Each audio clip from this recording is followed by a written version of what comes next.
Hey World Language teachers, I want to share with you a framework for differentiating in your classes.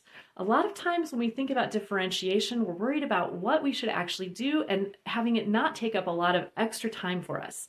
So a really helpful framework is ACTFL's cultural framework of products, practices, and perspectives. You can differentiate for these three areas in your classes.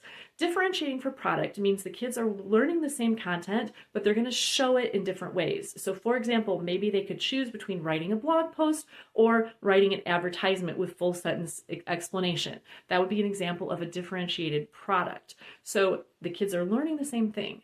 The rubric is going to also be the same or very similar between their products. That's differentiating for product. Differentiating for practice means kids are working toward the same assessment, but they're taking different pathways to get there. So maybe you have an electronic and a non-electronic option, or maybe a choice board where they can practice in different ways, or any kind of online platform that gives the kids individualized feedback. That would also be differentiating for practice. They're working toward the same goal at the end, but they're taking different pathways to get there.